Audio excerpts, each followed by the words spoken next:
As she said, my name is Kamilah. Up here, I have like all my names.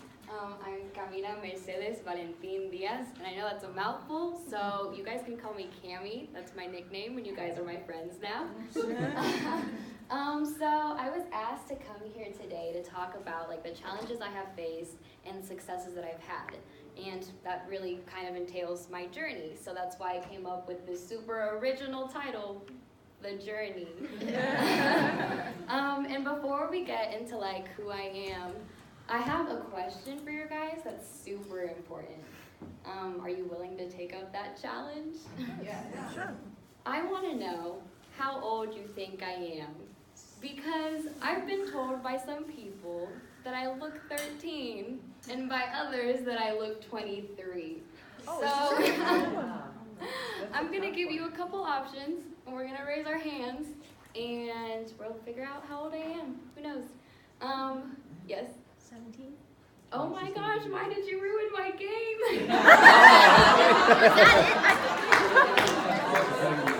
Yes, I'm 17.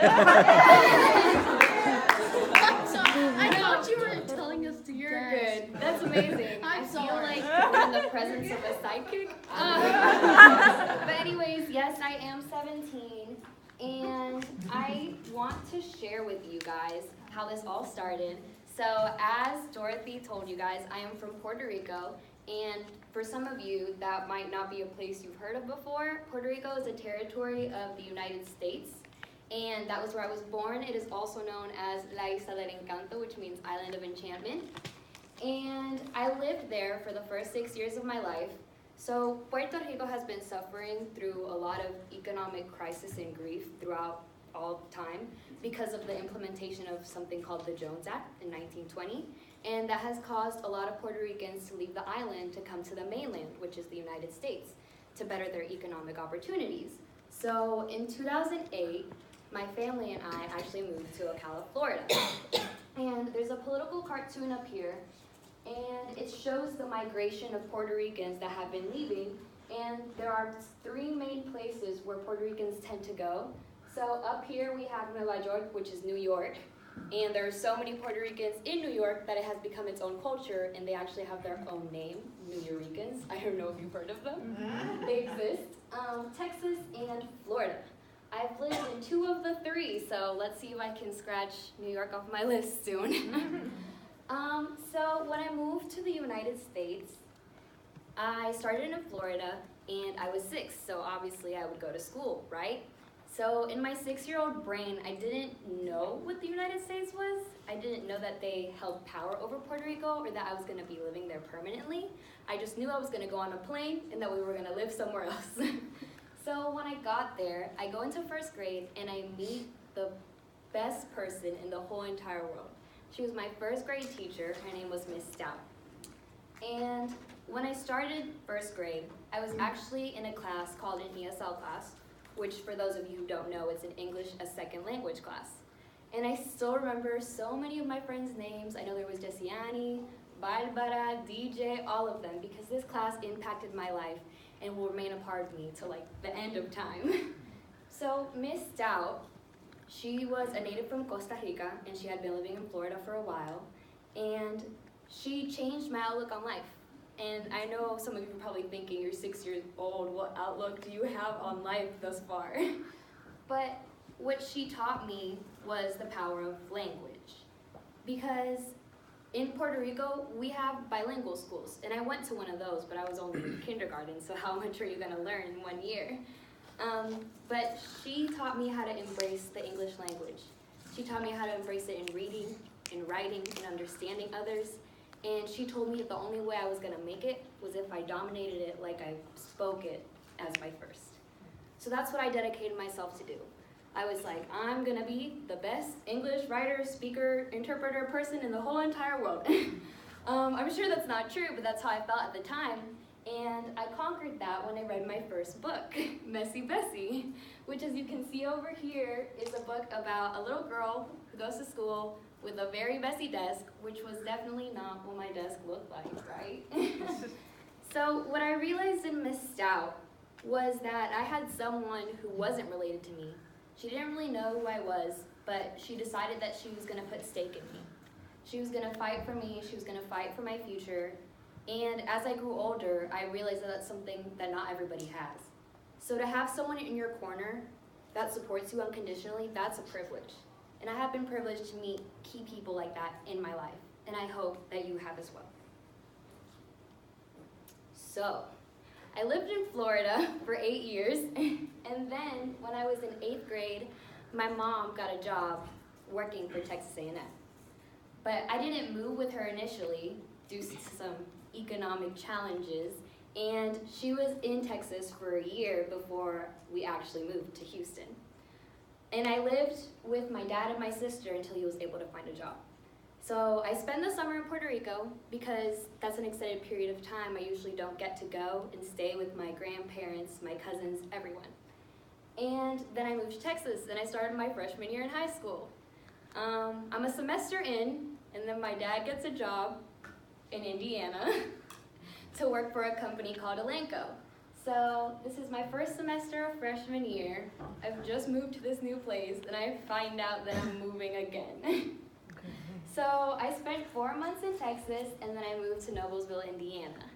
And the only thing I knew about Indiana was that it existed and that everyone thought that the only thing that was there was corn. So I was like, okay, cool, cornfields. And as it turns out, I lived next to a couple cornfields, even some soy, so they weren't wrong. I lived in Noblesville for 1.5 years, and then we ended up moving to Indianapolis, which is the city. And that was a big change for me because I started another high school yet again. I went from a high school that had 4,000 students to one that didn't even cap at 1,000. And depending on what your personality is, maybe you're good in a big crowd or in a small crowd, and it ended up working very well for me. So I was at Heron High School. Heron High School is a classical liberal arts charter school. And I know that sounds really fancy and weird, but it just means that it is a public school with private donations, so it's not funded by the state government. And I started there and everything was going fine. And then the day of September 16th, 2017, Hurricane Maria hit Puerto Rico. And I was at school. I didn't have that many friends yet because you don't just make friends in an instant, even though you try. You don't make those friends you confide with every detail about your life in a month. So every day I would go to school and it felt like there was this weight on my chest because 2 weeks prior, Hurricane Irma had already stabilized the power grid in Puerto Rico. So when Hurricane Maria hit, there was no contact. So then I have my whole family who's living on an island that I love, and then on the news, you supposedly hear that Hurricane Maria has destroyed the place I'm from. And I have no idea what's going on, so I go to school, I do everything trying to act normal while trying to manage a whole new school. So the hardest part of that was the silence. I couldn't get the silence out of my head because no one was there to respond, to talk to me, to tell me that they were okay. And then one day, I'm at school and I hear in our announcements that they'll be connecting donations for people who have suffered for Hurricane Harvey and also the earthquake in Mexico. And I was excited. I was like, yeah, this is exactly what we're supposed to do. We're supposed to band together and we're supposed to have our communities reach out and help each other. But what I didn't hear was anything about Puerto Rico. I was so mad. I was angry because I still didn't have that outlet. I still didn't know if my family was okay. And I'm at my school and people are doing what they do, living, and it seems like nobody knows that we exist. So I remember going to my counselor and I was like, I respect what you're doing, but I'm gonna need you to do something for me. I'm gonna need you to add Puerto Rico to that list. Because as a territory of the United States, it is part of our responsibility as citizens to help. So they did. There was no argument. They were willing to take that blame that they hadn't thought about before. In hindsight, it should have been something that was on their priority list. But then they did.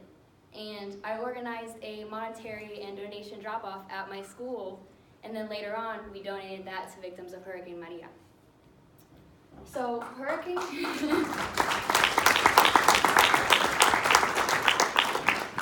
Thank you. Hurricane Maria actually took 3,057 lives. Initially, the report said to only have taken 16. And I just wanted to share that number with you, not to make you feel sad, not to make you feel like I'm trying to guilt you, because this is a natural disaster, no one has control over that. But to just think of the magnitude. Think of how an island with 4 million people who are leaving daily because of the economic crisis and then Hurricane Maria, to have lost that many people and still not know how many more are just missing. So these are some images from when we were collecting things in the truck. Those are the things that were collected from my school, but then later on, through my dad's job, the company that he works for, they organized a bigger donation and drop-off. And the pictures further that way are of all things we were able to collect and then later on donate. Okay, so I feel like there is a beauty found in things that are unexpected, even if they hurt. Because I don't think I would be where I am today if Hurricane Maria hadn't happened. It was kind of like a wake-up call, and it caused me to gain traction, gain momentum in what I wanted to do. I was like, you know what? I'm Puerto Rican, I'm Latina, I'm brown, I'm gonna be out there. I'm gonna be representing my people the way it should be done. Because I have a moral obligation and a responsibility to represent those that can't talk for themselves. So at my school later on, I drafted plans to form the Latinx Youth Coalition Club. It was the first club that was about cultural appreciation of Latino people to have been formed at my school. I got the signatures, I got a sponsor, and then I made it into a 4-H club. Because I also realized how many inner city kids don't know what 4-H is. They think it's just the state fair, or that's a hobby, not that it's something that can change a life. So as was mentioned before, what idea I had was that I wanted it to be all-inclusive. A lot of the times, when I would ask people if they would want to join, or even people that I asked to sign the petition, they were like, wait, what does Latinx mean? And I was like, well, it's just a gender-inclusive term for Latino. And they were like, but I'm not Latino. And I realized how many people think that they have to have some personal stake in something to learn about other people. And to me, that just didn't make sense. Like, the ignorance within our world is caused because we don't think that it affects us. Everything affects us because our world is so interconnected. So I made it into part of my charter that I wanted it to be all-inclusive. If you're not Latino, that's fine. We're all here to learn. We're all here to live together because that's how we act on this planet. Like, there's nowhere else we can go. So, in part of that is because I want people to learn about things that challenge them. I want people to challenge me.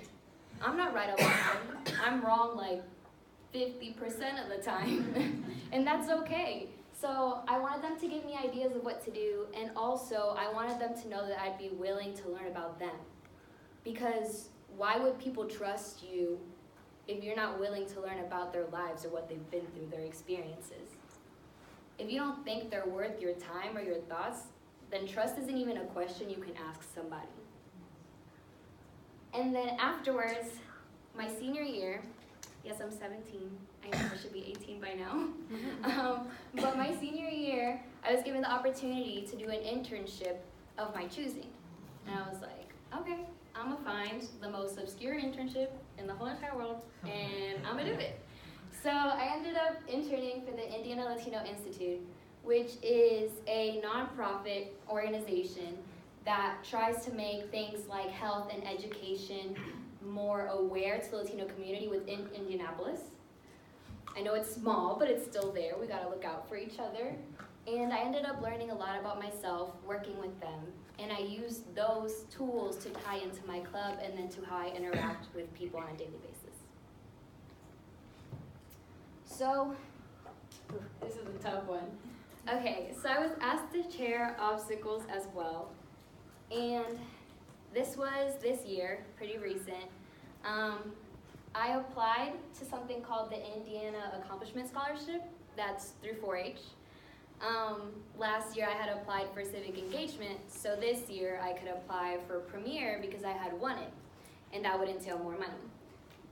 I applied, I didn't get it, which is fine. That's not what is challenging about it.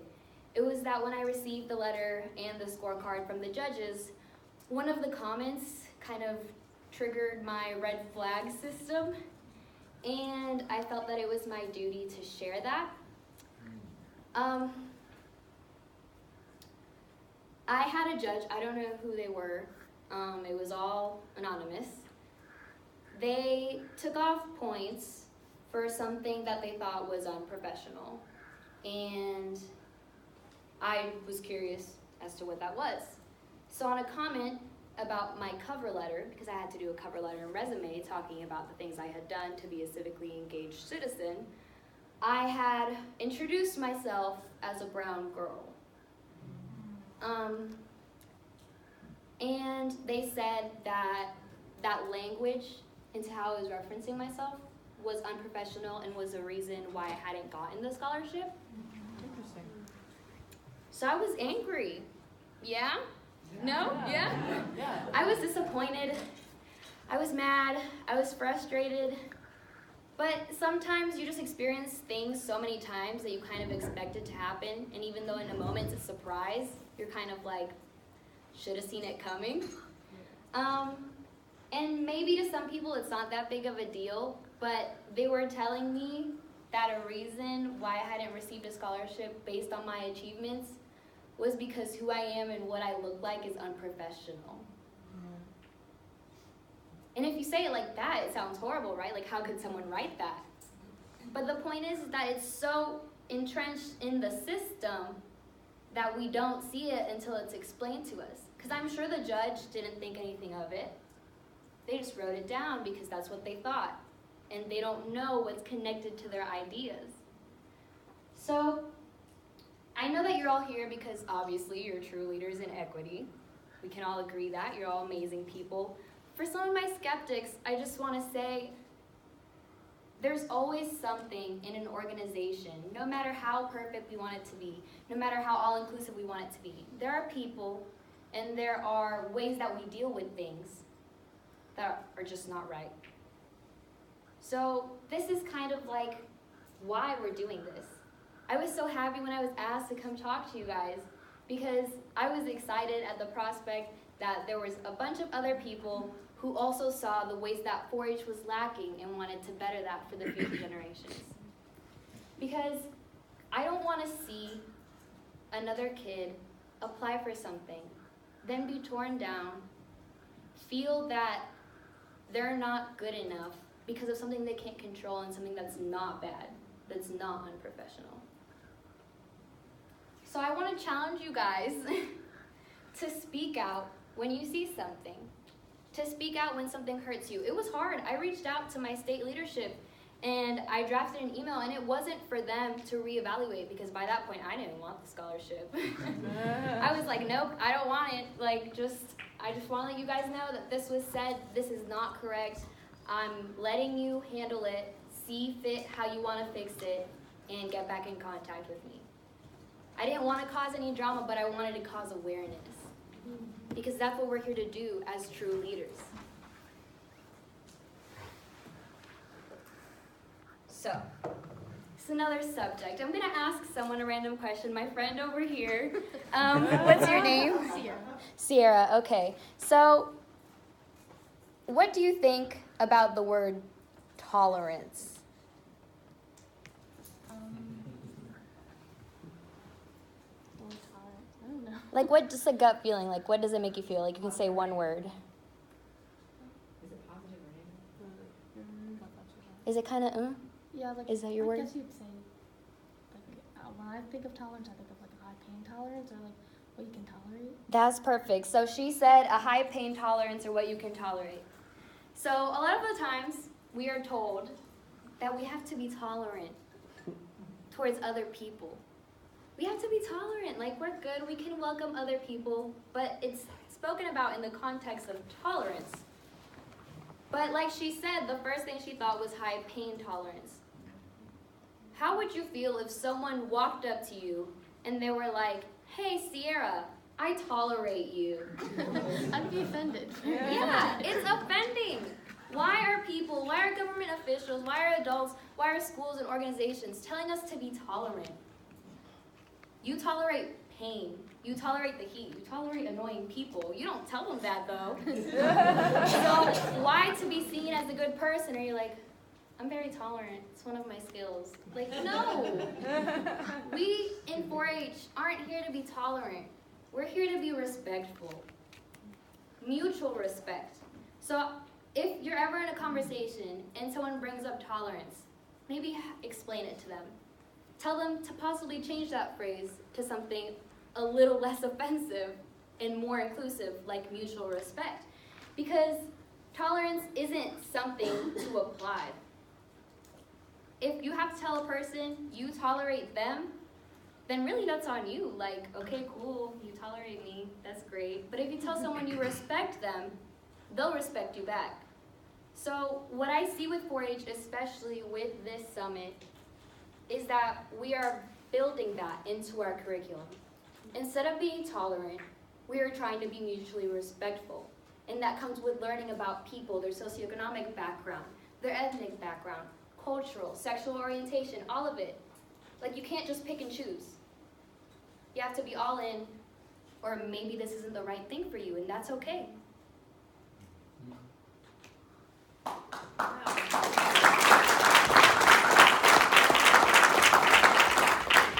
Stop it. So some of my successes, I was actually invited here because I was a Youth in Action finalist for civic engagement. I didn't win, and I'm okay with that because, someone else did, and he's pretty great. I think he might have spoken to you. Okay, he'll be here tomorrow, so tell him I said hi. I also recently just got into Purdue University.